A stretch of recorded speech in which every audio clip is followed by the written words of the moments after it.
Hello, good afternoon student. ધોરણ 10 વિષય ગુજરાતી ગદ્ય 2 રેસનો ઘોડો। લેખિકા છે વર્ષા અડાલજા। જન્મ સમય છે 10/4/1940। જન્મ સ્થળ છે મુંબઈ। વર્ષા અડાલજાએ આકાશવાણી મુંબઈમાં પ્રવક્તા તરીકેનું કાર્ય કરેલું છે। ધોરણ 10 માં છો એટલે લેખક પરિચયમાંથી પણ તમને ઘણા બધા પ્રશ્નો પૂછાય છે। આમાંથી પણ તમને કદાચ પ્રશ્ન પૂછાય કે તમારા પાઠ્યપુસ્તકમાંથી કયા રચયિતાએ આકાશવાણીમાં કાર્ય કરેલું છે, તો આપણને આવડવું જોઈએ કોનું નામ આવશે? વર્ષા અડાલજાનું। ઓકે, હવે 9th માં હોય ત્યાં સુધી તો ઠીક છે કે ભાઈ લેખક પરિચય કેવું તમે ધ્યાનમાં ન રાખો તો ચાલે, પરંતુ 10મા ધોરણે તમારે જેટલી એમને રચના કરી છે એ પણ તમારે ધ્યાન રાખવી પડશે। તો અહીંયા આપણે રંગભૂમિમાં પણ કાર્ય કરેલું છે। વર્ષા અડાલજાએ રંગભૂમિ એટલે નાટ્ય સિનેમામાં એમાં પણ કામ કરેલું છે। વર્ષા અડાલજાનું પૂરું નામ શું છે? વર્ષા ગુણવંતરાય આચાર્ય, બરાબર? વર્ષા અડાલજાનું પૂરું નામ શું છે? વર્ષા ગુણવંતરાય આચાર્ય। હવે એમને કઈ રચનાઓ કરેલી છે? તો ગાંઠ છૂટ્યાની વેળા, અણસાર, ખરી પડેલો ટહુકો, રેત પંખી, મારે પણ એક ઘર હોય, ક્રોસ રોડ એ તેમની નોંધપાત્ર નવલકથાઓ છે। હવે તમને કોઈ પણ આમાંથી એક કે બે નવલકથા આપી દે પરીક્ષામાં અને પછી એવું કે આ નવલકથા કોની છે, તો આપણે વાંચ્યું હોય તો આપણને ખબર હોય, બાકી આપણને ખબર હોય નહીં। અને ધોરણ 10 માં આ રીતે પ્રશ્નો કાઢે છે, એટલે ખાસ આપણે લેખક પરિચયમાંથી જે હોય એ આપણે ખાસ યાદ રાખવાનું છે। હવે ત્યારબાદ છે એ સાંજની ઉંમર। વર્ષા અડાલજાની શ્રેષ્ઠ વાર્તાઓ તેમના નોંધપાત્ર વાર્તા સંગ્રહો છે અને નિબંધ ક્ષેત્રે પણ તેમનું પ્રદાન છે, કે નવલકથાની એટલી વાર્તા નથી લખી, નિબંધ ક્ષેત્રે પણ એમણે ઘણું યોગદાન આપેલું છે। તેમને સાહિત્ય અકાદમી દિલ્હીનો એવોર્ડ પ્રાપ્ત થયેલો છે। હવે અહીંયા આગળ આપણે લેખિકા પરિચય મેળવી લીધો। હવે આપણે પાઠનો જે સારાંશ છે જોઈએ તો કે શિક્ષણનો પાયાનો સિદ્ધાંત શું છે? તો કે બાળકને આનંદ આપવાનો છે। તમે પહેલી લાઈન જો તો પહેલી લાઈન તમે જો એમાં તમને ખાસ ધ્યાનમાં લેવા જેવી બાબત એ છે કે આ એક વખત પરીક્ષામાં પૂછાઈ ગયો છે પ્રશ્ન કે શિક્ષણનો પાયાનો સિદ્ધાંત કયો છે? બાળકને આનંદ આપવાનો। પણ જેને ખાસ કરીને પાઠ્યપુસ્તકમાં ધ્યાન ન આપ્યું હોય ને એને આ પ્રશ્ન આવડ્યો જ ન હોય, કારણ કે એ શું ગોતતા હોય કે પાઠની અંદર જેટલી વાર્તા આવે છે ને બધી યાદ કરે બેઠા, પણ જ્યારે ટીચરે એવું કીધું હોય કે તમારા જો લેખક પરિચયમાં આવું છે, પાઠનો સારાંશ છે એમાં આપેલું છે અને અંડરલાઈન કરાવીએ ને તેમ છતાંય ધ્યાન દીધું હોય નહીં, પરંતુ ત્યાં આગળ તમારી પાસે પાઠ્યપુસ્તક છે એટલે એમાં અંડરલાઈન કરી નાખજો કે એક વાક્યના પ્રશ્ન જવાબમાં પૂછાય છે કે શિક્ષણનો પાયાનો સિદ્ધાંત કયો છે? તો બાળકને આનંદ આપવાનો છે, બાળકને સારો માણસ બનાવવાનો છે। વાલીઓની અપેક્ષાઓને કારણે આજનું શિક્ષણ વધુ સ્પર્ધાત્મક બનતું જાય છે। શાના કારણે આજનું શિક્ષણ વધારે સ્પર્ધાત્મક બનતું જાય છે? તો શું આવે? વાલીઓની વધારે અપેક્ષાને કારણે। ત્યાં પણ અંડરલાઈન કરી નાખજો, અંડરલાઈન કરી નાખજો। પરિણામે નાનપણથી જ વધુ ગુણ પ્રાપ્ત કરવાના ભારને કારણે તેનું બાળપણ છીનવાઈ જાય છે।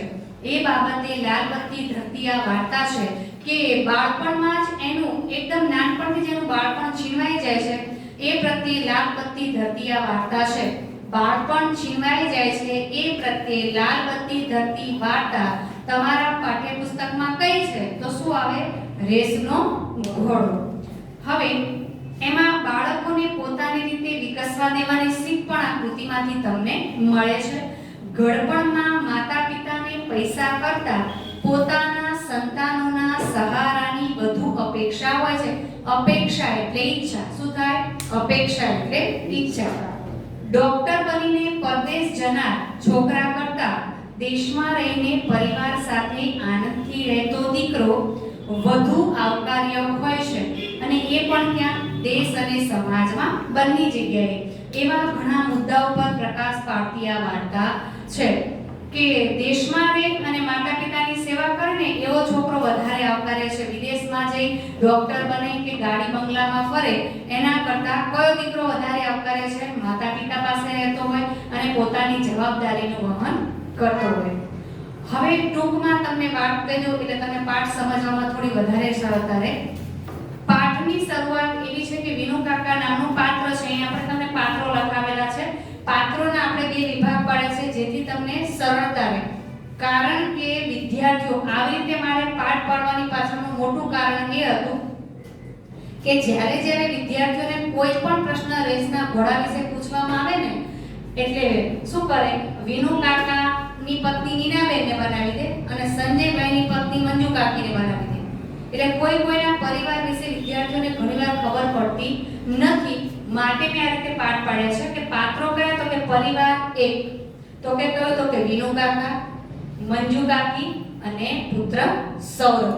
આ વિનુ કાકાનો પરિવાર છે. પરિવાર નંબર 2 તો કે કયો, તો કે સંજયભાઈ, એમની પત્ની નીનાબેન, પુત્ર અંકિત, પુત્રી ફોરમ, અંકિતની પત્ની નંદા અને અંકિતનો પુત્ર યશ. આ બે પરિવાર વચ્ચે જ આખી વાર્તા છે એ ગૂંથાયેલી છે. ખાસ કરીને તમારે જે બુક હોય એમાં ખાસ કરીને આ રીતના લખી લેજો એટલે તમને ખ્યાલ આવે કે જ્યારે પ્રશ્નનો જવાબ આખો સાચો હોય ને આ રીતે પાત્ર ખોટા લખ્યા હોય તો આપણે માર્ક કપાઈ જાય છે. બરાબર? એટલે આખો પ્રશ્ન સાચો હોય ને પાત્રો બરાબર સાચા લખ્યા હોય તો આપણને પૂરેપૂરા માર્ક્સ મળી શકે છે. માટે તમારે યાદ રાખવાનું છે. હવે વાર્તામાં એવું છે કે વિનુ કાકાને એવું હોય છે કે છોકરાઓ તો કેવી રીતે ભણવા જોઈએ કે ગોલ્ડ મેડલ લાવવા જોઈએ, મેગેઝિનમાં ફોટા છપાવવા જોઈએ, સમાચાર પત્રોમાં પણ એનું નામ આવવું જોઈએ, વેરીફાઈ કરીને ભણવું જોઈએ, આવું તેઓ માનતા. શરૂઆતમાં તો એમને નીનાબેનને એવું થતું હતું ના વિનુ કાકા છે તો અમારે કાંઈ પણ જાતની ચિંતા છે નહીં. શરૂઆતમાં એમને પણ એવું થતું કે અંકિતને અમારી કરતા વધારે સંસ્કાર વિનુ કાકા આપી શકશે. પણ વિનુ કાકા બાળક બુદ્ધિને સમજતા નથી અને બીમાર હોય તેમ છતાં એમ કહે છે કે ના ભણવું જ જોઈએ. પછી નીનાબેનની આંખ ખુલે છે અને નીનાબેન વિનુ કાકા પાસે એને ભણવા જવા દેતા નથી. અને એકવાર જ્યારે અંકિત બીમાર હોય છે ત્યારે પરાણે વિનુ કાકા એને કોમ્પ્યુટર ક્લાસમાં મૂકવાની વાત કરે છે કે તમે તો એને માયકામરો કરી મૂકશો. તેમ છતાં નીનાબેન હવે મક્કમ થઈ જાય છે અને નીનાબેન ઘરના દરવાજા વચ્ચોવચ્ચ ઊભા રહે છે અને વિનુ કાકાને અંદર જવા દેતા નથી. આ વાત વિનુ કાકાને ગમતી નથી, પરંતુ નીનાબેન પોતાની વાતમાં મક્કમ રહે છે અને અંકિતને બીમાર હોવાથી ક્લાસમાં મોકલતા નથી. ત્યારબાદ વિનુ કાકા થોડું અંકિત પ્રત્યે ઓછો ભાવ દર્શાવે છે, પરંતુ અંકિતને ઓછા માર્ક્સ આવે છે, સૌરભને વધારે માર્ક્સ આવે છે, માટે બેનો વર્ગ બદલાઈ જાય છે અને બંનેનો વર્ગ બદલાવાથી આ બાજુ નીનાબેનને હાશકારો થાય છે. થોડાક મોટા થવા પછી અંકિત છે કોમર્સ લાઈન લે છે, સૌરભ છે સાયન્સ લાઈન લે છે. સૌરભ ડોક્ટર બનીને અમેરિકા જાય છે, ત્યાં સ્થાયી થાય છે. એને માતા પિતા માટે ટાઈમ હોતો નથી. જ્યારે અંકિતના પિતા સંજય જે છે એમનું કિડની ફેલ થવાથી મૃત્યુ થાય છે તો અંકિત જે છે બેંકમાં નોકરી કરે છે અને પોતાની માં અને પોતાની બહેનનો સારો એવો ખ્યાલ રાખે છે અને ત્યાં જ જોબ કરતી નંદા નામની યુવતી સાથે લગ્ન કરે છે અને તેને એક પુત્ર હોય છે યશ. આવી રીતે બગીચામાં ફરવા વિનુ કાકાને અને મંજુ કાકીને પણ એ લઈ જાય છે અને છેલ્લે વાર્તાનો વળાંક એવો આવે છે કે સાંજ ઢળવા આવે છે ત્યારે સૌરભની વાત નીકળે છે. ત્યારે વાતમાંથી બધા વાતો કરતા હોય છે. છેલ્લે એવું આવે છે કે અંકિત એવું કહે છે ચાલો કાકા મોડું થશે. ત્યારે વિનુ કાકા એમ કહે છે હા બેટા બહુ મોડું થઈ ગયું. એટલે બે અર્થ નીકળે છે. હા બેટા બહુ મોડું થઈ ગયું. શું અર્થ નીકળે છે કે ઘડપણમાં અમારે પુત્રની જરૂર છે, પૈસાની નહીં. જ્યારે પુત્રની પાસે પૈસા તો છે પણ માતા પિતા માટે સમય નથી. એક વાક્યના પ્રશ્નના જવાબમાં પણ પૂછાય છે કે સૌરભ પાસે માતા પિતા માટે શું નથી, તો સૌરભ પાસે માતા પિતા માટે સમય નથી. આવો પ્રશ્ન પૂછાય છે. હવે અહીંયા આગળ બે અર્થ નીકળે એવા વાક્ય વિનુ કાકા બોલે છે કે હા બેટા બહુ મોડું થઈ ગયું છે. એટલે કહે છે કે મેં શિક્ષણ તો આપ્યું પણ એને સમાજની જે કદર હોય, માતા પિતાની જે કદર હોય એને ભણતર આપ્યું પણ મેં ભણતર આપ્યું નથી. આવી એમને હવે ભાન આવે છે. કોને? વિનુ કાકાને. એટલે એ શબ્દના બે અર્થ થાય છે કે ચાલ બેટા હવે બહુ મોડું થઈ ગયું છે. તો હવે આપણે પાઠની શરૂઆત કરીએ. પાઠમાં જ્યાં જ્યાં અંડરલાઈન કરવાનું કહું ત્યાં તમારે અંડરલાઈન કરવાની છે. વિનુ કાકા વાત વાતમાં હંમેશા કહેતા નિશાન ઊંચું રાખવું જોઈએ. ત્યાં અંડરલાઈન કરી નાખજો. પ્રશ્ન પૂછાય છે વિનુ કાકા વાત વાતમાં શું કહેતા હતા? તો વિનુ કાકા વાત વાતમાં કહેતા હતા નિશાન ઊંચું રાખવું જોઈએ. અંકિત પ્લાસ્ટિકની લાંબી ગન ઉપર ઝુમ્મર તરફ તાકીને પૂછતો અંકલ આટલું ઊંચું? શું કહે છે? એ તો બાળક બુદ્ધિ છે એટલે શું કહે છે? ઝુમ્મર કાચનું લટકાવેલું છે ત્યાં પ્લાસ્ટિકની ગન લગાવીને એમ કહે છે અંકલ આટલું ઊંચું. બાકી વિનુ કાકા શું કહેતા હતા કે તમારું લક્ષ્ય ઊંચું હોવું જોઈએ. તમારે શું બનવું છે એ તમારો ગોલ અત્યારથી નક્કી હોવો જોઈએ એવું વિનુ કાકા કહેવા માંગતા હતા. ઝુમ્મર એટલે શબ્દ સમૂહ માટે એક શબ્દમાં પૂછાય છે કે કાચનું અનેક દીવાઓ વાળું સુશોભન વાળી વસ્તુ. તો એને શું કહેવામાં આવે છે? ઝુમ્મર. આવું પૂછાય છે એટલે ખાસ ખાલી ઝુમ્મર નીચે અંડરલાઈન કરી નાખશો તો પણ ચાલશે. ચાલ બદમાશ ક્યાંનો? ખાલી આમ હરખથી ગુલામના શબ્દથી એને બોલાવે છે. ચાલ બદમાશ ક્યાંનો? વિનુ કાકા ગન લઈ લેતા. વિનુ કાકાએ અંકિત પાસેથી ગન શા માટે લઈ લીધી? તો ઝુમ્મર તરફ તાકીને ઊભો તો માટે એની પાસેથી ગન લઈ લીધી. પછી નાનકડા અંકિતને બાજુમાં બેસાડી સમજાવતા બેટા સામાન્ય તો બધા ભણે જીવે પણ લાંબી લાંબી ડિગ્રી મેળવે હરીફાઈમાં ચંદ્રક લાવે ટીવી અખબારમાં ઇન્ટરવ્યુ આવે અને ફોટા આવે બસ તબ ક્યાં બાત હે. એમ કે સામાન્ય તો બધાય ભણે ઉપર પાસ થાય રાઈટ માર્ક આવે 33 માર્ક આવે 35 માર્ક આવે બસ પાસ થઈ જાય એવું તો બધા ભણે પણ ટીવીમાં ફોટા આવે અખબારમાં ફોટા આવે મેગેઝિનમાં ફોટા છપાય ચંદ્રક મેળવો બસ આવા બધા તમે કામ કરો ને બસ તબ ક્યાં બાત હે. કે પછી તો વાત જ શું પૂછવી તમારી વાહવાહી ચારે બાજુ ફેલાઈ જાય છે. એક બાજુ વિનુ કાકા સાચા છે. તમે આધુનિકતા પ્રમાણે જોવા જાઓ તો વિનુ કાકા એક રીતે સાચા છે કે સામાન્ય તો સૌ કોઈ ભણે કે ધકેલ પંચે 150 તો સૌ કોઈ કરે પણ કદર કોની થાય છે? જે આગળ નીકળતો હોય એની જ કદર થતી હોય છે. એમ કે છે કે બસ આવી રીતે ભણો ને તો પછી એનું પૂછવું જ શું. અંકિત થોડું સમજે ન સમજે પણ અમને સંતોષ થતો એટલે કે મને ને સંજયને સંતોષ થતો. અંકિતને સલાહ શિખામણ આપવાની અમારે જરૂર નહીં રહે. કે અંકિત બહુ નાનો છે એટલે કદાચ વિનુ કાકા જે સમજણ આપે છે એ કદાચ એ સમજે કે ન સમજે પણ મને ને સંજયને શાંતિ થતી કે અમારે અંકિતને બહુ શિખામણ આપવાની જરૂર રહેશે નહીં. ઘણીવાર બાળકોને મા-બાપની વાતો કચકચ લાગતી હોય છે. જ્યારે વિનુ કાકા અંકિત અને એમના પુત્ર સૌરભને જુદી જુદી રમતો રમાડે ચોકલેટ આપે અને આવી બધી વાતો કરે. શું કહે છે કે ઘણીવાર એવું થાય મા-બાપની વાતો છોકરાઓને કચકચ લાગે. મા-બાપ ઘરે કહેતા હોય કે મમ્મી કચકચ કરે છે પણ એની એ વાત જો ટીચર કે કોઈ એમના સગાવાલા કહે તો એમને ગમતી હોય એટલે કે બાજુમાં બેસાડે જુદી જુદી રમતો રમાડે અને ફરી પાછા ચોકલેટ પણ આપે. બંનેની ઉંમરમાં જાજો ફરક નહોતો. કોનો? વિનુ કાકાની અને અંકિતની કે સૌરભની અને અંકિતની?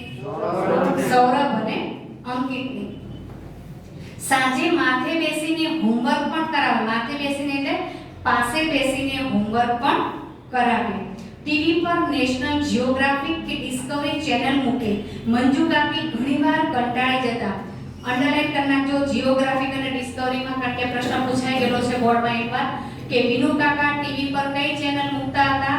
તો જિયોગ્રાફિક અને ડિસ્કવરી ચેનલ મૂકતા હતા. તમે તો છોકરાને જાણે જેલમાં પૂર્યા છે રમવા જવા દો ને. મંજુ કાકી ઘણીવાર કંટાળી જતા એટલે કે તમે તો છોકરાઓને જેલમાં પૂર્યો હોય એવું લાગે છે બિચારાને રમવા જવા દો ને.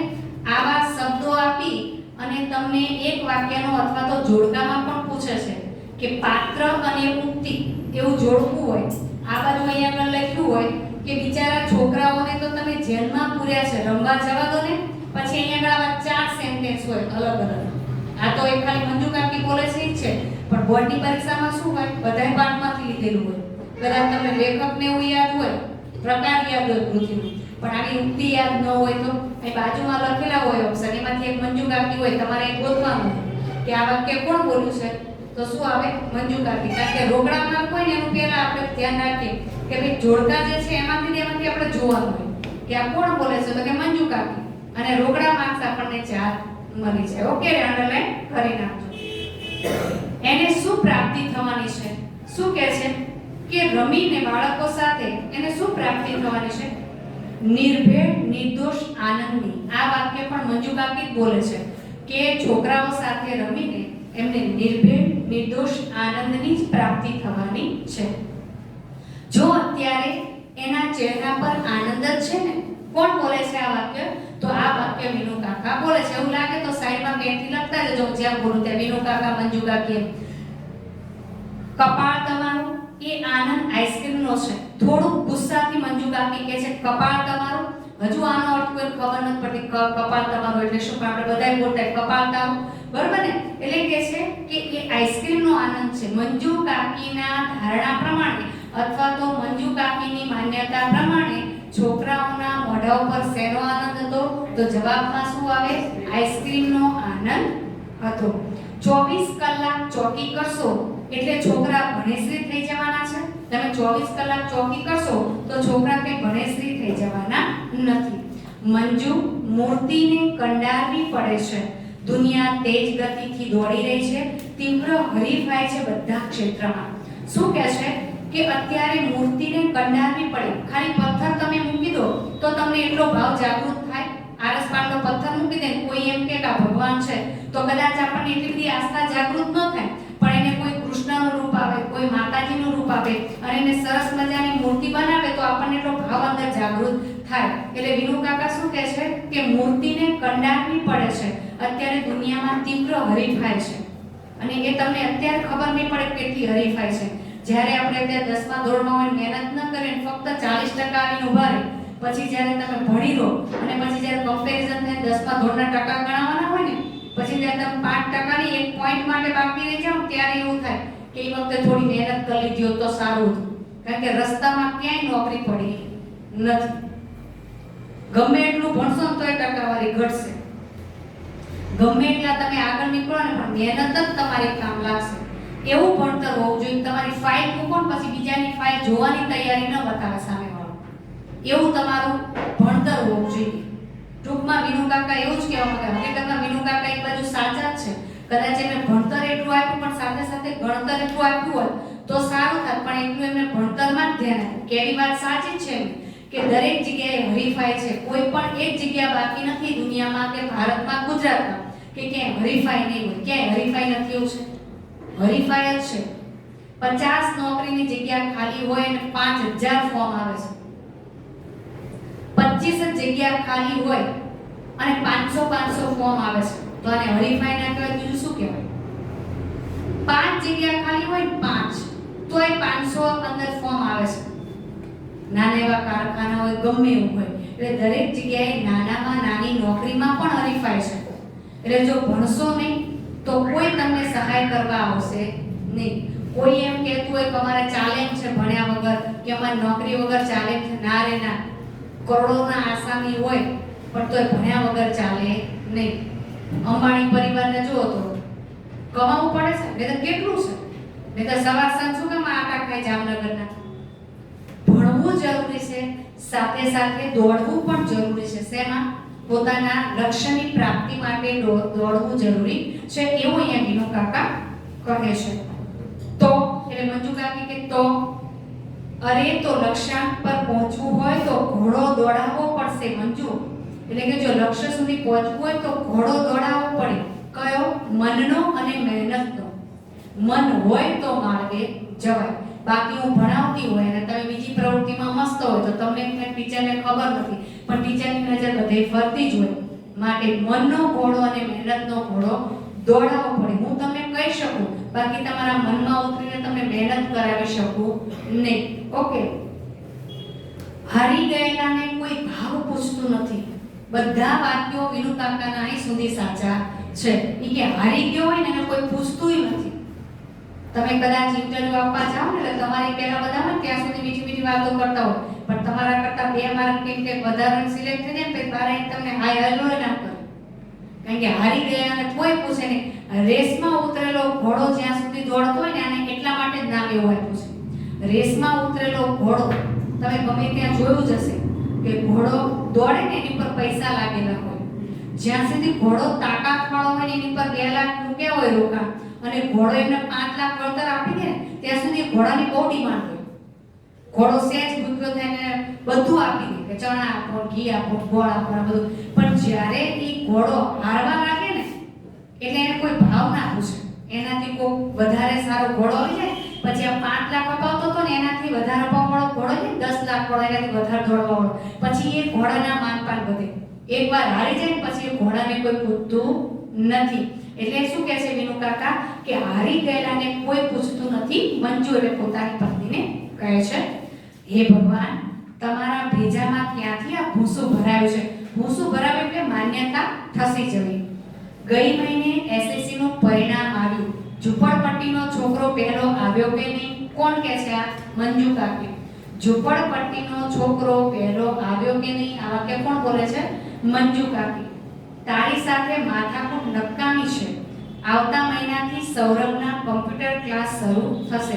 વિનુ કાકા કહે છે તારી જોડે માથાકૂટ નકામી છે. આવતા મહિનાથી સૌરભના કમ્પ્યુટર ક્લાસ શરૂ થશે. મંજુ કાકી વિફર્યા. વિફર્યા એટલે ગુસ્સે થવું. વિફરવું એટલે શું થાય? ગુસ્સે થવું. અત્યારથી 5મા ધોરણથી ક્લાસ. સૌરભ ના પાડે કે બેટા પપ્પાને જોઉં છું કેમ તને પરણાઈ લઈ જાય છે. આ વાક્ય પર ધ્યાન રાખજો. અત્યારથી 5મા ધોરણમાં ક્લાસ. ના પાડી દે બેટા સૌરભ જોઉં છું તને કેમ પરણાઈ ક્લાસમાં લઈ જાય છે. સૌરભે તરત કહી દીધું ના મમ્મી મારે કમ્પ્યુટર શીખવું જ છે પછી ક્લાસમાં મારો વટ પડી જશે. સૌરભને કમ્પ્યુટર ક્લાસ શા માટે શીખવા હતા? તો ક્લાસમાં એનો વટ પડી જાય માટે એને કમ્પ્યુટર ક્લાસ શીખવા હતા. અંડરલાઈન કરી નાખજો એટલે ખ્યાલ આવી જાય તમને. મંજુ કાકીએ 2 હાથ જોડ્યા. મંજુ કાકીએ 2 હાથ જોડ્યા. ત્યાં પણ અંડરલાઈન કરી નાખજો. 2 એટલે કયું વિશેષણ આવશે? સંખ્યાવાચક વિશેષણ. ઓકે આવી બધી નાની નાની બાબત રહે ને એમાં ગુજરાતીમાં તમારે માર્ક્સ આવે. અને હું તમને વારંવાર કહું છું ટેક્સ્ટ બુકમાં ખાસ ધ્યાન રાખો. એટલે શું છે તમે અનાયાસે ગમે ત્યારે શબ્દ વાંચો ને તો તમને યાદ આવી જાય ભાભે અંડરલાઈન કરી છે એટલે આજ આવે. ઓકે હે માતાજી બાપ દીકરા બેયને સાથે સદબુદ્ધિ આપજો. શું કહે છે? હે માતાજી બાપ દીકરા બેયને સાથે સદબુદ્ધિ આપજે. આ વાક્ય કોણ બોલે છે? મંજુ કાકી બોલે છે. એ સાંજે વિનુ કાકા ઘરે આવ્યા. આમ તો એક જ મકાનમાં ઉપર નીચે અમે રહીએ. ત્યાં પણ લાઈન કરી નાખો. એક જ મકાનમાં ઉપર નીચે રહીએ એટલે સ્થળ વાચક ક્રિયા વિશેષણ આવે. શું આવે?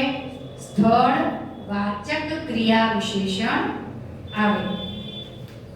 સૌરભ સાથે અંકિતને ઘણીવાર એ ભણાવે એટલે એમના આવવાની નવાઈ નહોતી. શું કહે છે કે સૌરભ સાથે ઘણીવાર અંકિતને ભણાવતા હતા પણ એમના આવવાની અમારા ઘરે નવાઈ નહોતી. અવારનવારે આવતા. પણ આજે તો એક ખાસ આવ્યા હતા કે કામ હોય એટલા માટે આવ્યા હતા. એમનો આગ્રહ હતો કે સૌરભની સાથે અમારે અંકિતને કમ્પ્યુટરના ક્લાસમાં દાખલ કરો. એ એટલા માટે આવ્યા હતા કે પોતે સૌરભને કમ્પ્યુટર ક્લાસમાં મૂકવાના હતા એટલે અંકિતને પણ અમે કમ્પ્યુટર ક્લાસમાં મૂકીએ એવી સલાહ દેવા માટે આવ્યા હતા. હું અને સંજય ખુશ થયા. વિચાર સરસ હતો. જો કે ફી ઘણી વધારે લાગી. હું અને સંજય ખુશ થયા. કોણ? હું અને સંજય એટલે નીનાબેન અને સંજયભાઈ. પણ ફી થોડી વધારે લાગતી હતી. પણ સંતાનના ભવિષ્ય માટે થોડી વધુ મહેનત કરીશું વિચારીએ મેં. પણ સંજયને કમ્પ્યુટર ક્લાસમાં અહીં જો સંજયને છે ને ત્યાં પાઠ્યપુસ્તકમાં ખોટું છપાયું છે. અમે પણ સંજયને કમ્પ્યુટર ક્લાસમાં ને અમે પણ અંકિતને જેની ટેક્સ્ટ બુકમાં સંજય લખેલું હોય ને એ અંકિત લખી નાખજો. અંકિતને કમ્પ્યુટર ક્લાસમાં દાખલ કર્યો. ઓકે વાંધો નહીં. અઠવાડિયામાં 3 દિવસ સાંજે 2 કલાક અને રવિવારે 4 કલાક. જો કે અંકિત નારાજ હતો પણ બાળક પોતાનું ભલું બુરું ક્યાંથી સમજી શકે. ઘરથી નજીકના બાલ મંદિરમાં હું સાંજે ગરીબ વસ્તીના બાળકોને ભણાવતી હતી. એ કામ માટે પગાર નહોતો, કોઈ સવાલ જ નહોતો. હું ખૂબ ઉમળકાથી એમને ભણાવતી હતી. એ બાળકો પણ મારી સાથે ભળી ગયા હતા. તોય ભારે હૃદયે મેં કામ છોડી દીધું અને અંકિતની ફી માટે ટ્યુશન કરવા લાગી. નીનાબેને અંકિતની ફી માટે કયું કામ શરૂ કર્યું? તો ટ્યુશન ક્લાસીસ શરૂ કરી દીધા. ત્યાં પણ અંડરલાઈન કરી નાખજો. હું સંજયને ઘણીવાર કહેતી, આપણે કેટલા નસીબદાર છીએ કે વિનુ કાકા આપણા પાડોશી છે. સૌરભ સાથે અંકિતનું ઘડતર થઈ રહ્યું છે. નીનાબેન કહે છે કે હું સંજયને ઘણીવાર કહેતી કે આપણે નસીબદાર છીએ કે વિનુ કાકા જેવા પાડોશી આપણને મળ્યા છે. કેમ કે સૌરભ સાથે સાથે અંકિતનું પણ ઘડતર થઈ રહ્યું છે. શેનું ઘડતર નીનાબેન? આ કોણ બોલે છે? મંજુ કાકી. ત્યાં લખી નાખો તો લખી નાખજો. શેનું ઘડતર નીનાબેન? તો મંજુ કાકી એવું પૂછે છે. એક દિવસ મંજુ કાકીએ રીતસર મારી પર હલ્લો કર્યો. આ કોણ બોલે છે? નીનાબેન. મંજુ કાકીએ રીતસર હલ્લો કર્યો. વાક્ય કોણ બોલે છે? નીનાબેન. આ ટાકણા ટોચીને બિચારા જીવને સી પીડા થાય છે તે તમને નથી દેખાતી? મંજુ કાકી કે આ નાનકડો જીવ છે એને ટાકણા ટોચીને એટલું ભણાવે છે કે એને સી પીડા થાય છે તમને નથી દેખાતી? જુઓ મંજુબેન, આપણે મધ્યમ વર્ગના માણસ બધા લાગુ પડે છે. આપણે કોઈ કરોડપતિ નથી, બરાબર ને? એટલા માટે 10મા ધોરણમાં આવા બધા પાઠ મૂકે છે કે વિદ્યાર્થીઓને ખબર પડે કે ભણતર કેટલું મહત્વનું છે. કે તમારી મારી કોઈ ઇન્ડસ્ટ્રી નથી કે દીકરાને સીધો એર કન્ડિશન કેબિનમાં બેસાડી દઈએ કે આપણે મધ્યમ વર્ગના માણસ છીએ. કે નથી આપણી કોઈ ફેક્ટરી ઇન્ડસ્ટ્રી એટલે કંપની કોઈ આપણી એવી કોઈ કંપની નથી કે આપણો છોકરો જેવું તેવું કાંઈ ભણશે અને તરત આપણે એસી રૂમમાં એને બેસાડી દઈએ. એવી આપણી કોઈ હેસિયત નથી કે આપણે એટલા કાબિલ છીએ નહીં. અત્યારથી મહેનત નહીં કરીએ તો એ લોકો આગળ કેમ આવશે? નીનાબેન કહે છે કે અત્યારથી આપણે મહેનત નહીં કરીએ તો એ લોકો કેમ કરીને આગળ આવશે? મંજુબેનની આંખ ભીની થઈ ગઈ. આટલું બોલતામાં તો મંજુ કાકી રડવા જેવા થઈ ગયા. તમારી વાત હું નથી સમજતી. હું માં છું, દુશ્મન તો નથી ને. આખી લાઈન અંડરલાઈન કરી નાખજો.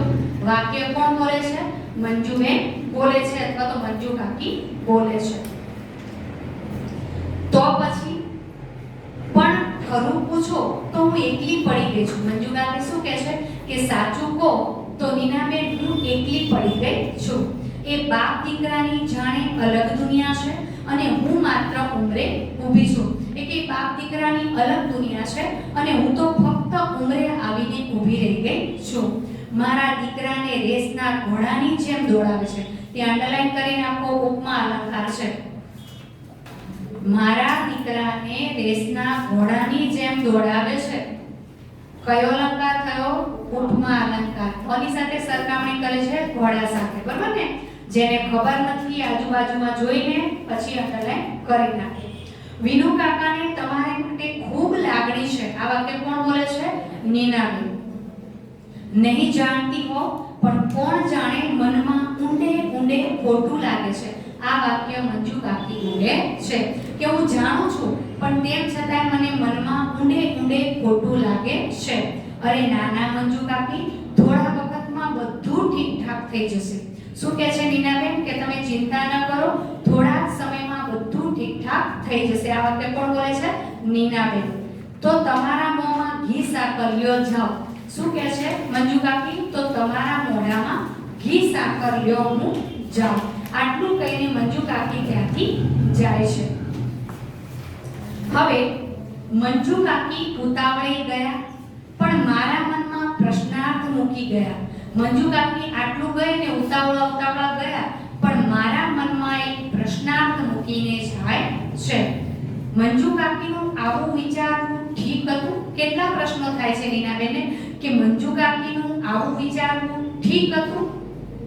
હું તૈયાર થવા લાગી. એ કે મારે બહાર જવું તો એટલે હું તૈયાર થવા લાગી. કોણ? નીનાબેન. અમારા ઘરેથી થોડે દૂર નાનો બગીચો છે. સંજયની ઓફિસેથી આવતા મોડું થવાનું હોય ત્યારે હું અને અંકિત પછી ડોટ આપે છે. એ કે જ્યારે સંજયની ઓફિસેથી આવવાનું મોડું થવાનું હોય ત્યારે અમારે ઘરથી થોડે દૂર એક બગીચો આવેલો છે. એટલે હું અને અંકિત પછી અધૂરી વાત મૂકી છે એટલે વિચારોમાં ખોવાઈ જાય છે. કોણ વિચારોમાં ખોવાઈ જાય છે? નીનાબેન વિચારોમાં ખોવાઈ જાય છે. સાડીની પાટલી હાથમાં જ રહી ગઈ. કેટલા વખતથી અંકિતને રમવાના વખતે મારી સાથે બગીચામાં રમવા આવ્યો જ નથી. હિંચકા ખાવા તો એને ખૂબ ગમે. શનિ રવિમાં દરિયાકાંઠે અચૂક જવાનું જ. અમે ત્રણ સાથે મળી રેતીમાં ઘર બનાવીએ. પછી કુલ્ફીની લિજ્જત, અંડરલાઈન કરી નાખજો. દરિયાકાંઠે નીનાબેન અને એમનો પરિવાર શેની લિજ્જત માણતો હતો? તો કુલ્ફીની લિજ્જત માણતો હતો. હું અરીસામાં મને જોઈ રહી. આ કોનું પ્રતિબિંબ હતું? કે પછી હું બદલાઈ ગઈ હતી? પ્રતિબિંબમાં અંડરલાઈન કરો, જોડણીમાં પૂછાશે. પક્કા થઈ ગયો? ઓકે. પછી કહે છે કે પ્રતિબિંબ નીચે અંડરલાઈન કરીને એ જોડણીમાં પૂછાય છે, તમારે સાચી જોડણી લખો એમાં. પછી કે હું બદલાઈ ગઈ હતી. બારણે ઉપરા છાપરી ઘંટડી વાગી. સાડી જેમ તેમ વીંટાળી લઈ મેં બારણું ખોલ્યું તો અંકિત એ કે હજુ વિચારમાં ચડી ગઈ ત્યાં બારણા ઉપર ઉપરા છાપરી ઘંટડી વાગવા લાગી. ઘંટડી મીન્સ કે ડોરબેલ વાગવા લાગી. અને મેં સાડી જેમ તેમ વીંટાળી તે બારણું ખોલ્યું તો અંકિત ઊભો હતો. એકદમ નિમાણો એનો ચહેરો હતો. નિમાણો એટલે એકદમ મુરઝાયેલો, સુસ્તી વગરનો એનો ચહેરો હતો. ગભરાઈને મેં એને કપાળે હાથ મૂક્યો તો શરીર ગરમ અને તેડી લીધું. જલ્દી કપડાં બદલાવી સુવડાવી દીધો. દવા આપી અને માથે હાથ પસવારતી બેસી રહી. અંકિત થોડી વારમાં તો ઘસઘસાટ ઊંઘી ગયો. કારણ કે ખૂબ જ નાનો છે અંકિત હજુ. એટલે કે છે મેં એને તેડીને કપડાં બદલાવી દીધા અને માથા ઉપર હાથ પસવારતી હું ત્યાં બેસી રહી. થોડી વારમાં તો અંકિત ઘસઘસાટ ઊંઘી ગયો. દવા આપીતી માટે ઊંઘી જાય છે.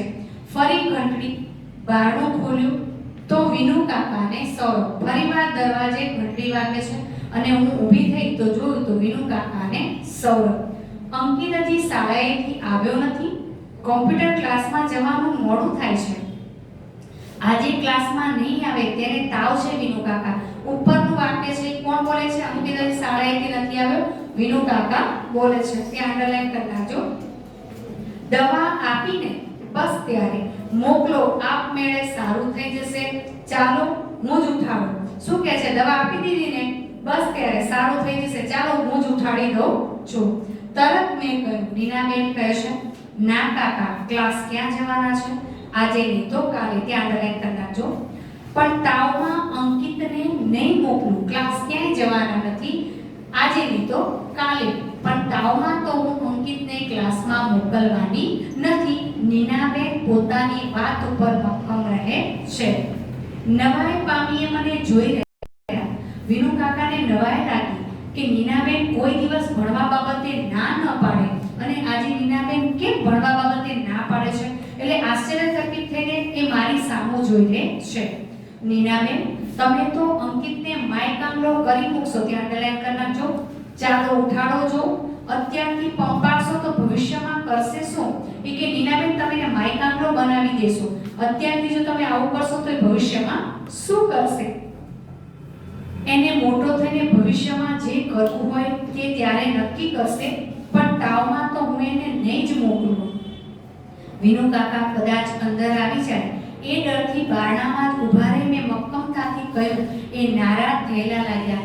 એ અંદર આવે એ પહેલા હું દરવાજા પર નીનાબેન કે ઊભી રહી ગઈ અને મેં ના પાડી દીધી ને હું મક્કમ બની ગઈ. અને મને એવું લાગ્યું કે કદાચ વિનુ કાકા નારાજ થઈ ગયેલા લાગ્યા. પણ હું તો કશું બોલી નહીં. એ ચાલી ગયા. નીનાબેન કે પણ હું કાંઈ બોલી નહીં અને એ ચાલ્યા ગયા.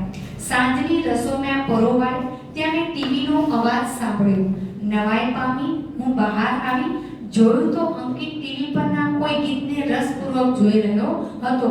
નીનાબેને બહાર આવીને જોયું તો અંકિત શું કરતો હતો? ટીવી ઉપર કોઈ ગીત સાંભળી રહ્યો હતો. અરે અંકિત બેટા, તારી તબિયત સારી નથી, તું આરામ કરજો. શું કહે છે?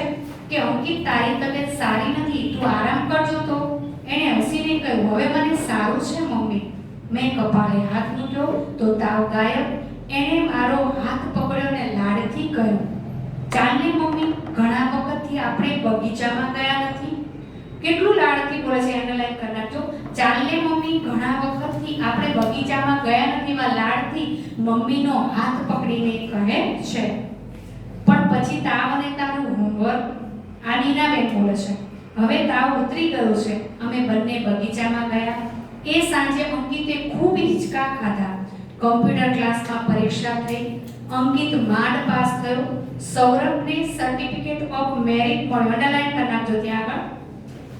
કમ્પ્યુટર ક્લાસમાં સૌરભને કયું સર્ટિફિકેટ મળે છે? તો સર્ટિફિકેટ ઓફ મેરિટ. બરાબર. એ સાંજે સંજય અંકિત પર પહેલીવાર ગુસ્સે થયો. વિનુ કાકા આવ્યા, ઠપકાના સુરે કહેવા લાગ્યા. અંકિત પર સંજયભાઈ પહેલીવાર ક્યારે ગુસ્સે થાય છે? કમ્પ્યુટર ક્લાસનું રિઝલ્ટ આવે છે ત્યારે. આ બધું તમારા લાડનું પરિણામ છે નીનાબેન. હવે આ વખતે હું જ ધ્યાન રાખીશ. કશું વિચારવું એ પહેલા મેં તરત કહ્યું, ના વિનુ કાકા, હવે મારે અંકિતને કોઈ ક્લાસ કરાવવા નથી. એ કે વિનુ કાકા કાંઈ કે એ પહેલા મેં જ કહી દીધું કે ના વિનુ કાકા, હવે મારે એને કોઈ ક્લાસ કરાવવા નથી. અહીં આગળ લેક્ચર આપણે પૂર્ણ કરીએ છીએ. ફરી મળીશું નવા લેક્ચરમાં. ત્યાં સુધી અસ્તુ, ધન્યવાદ, થેન્ક યુ.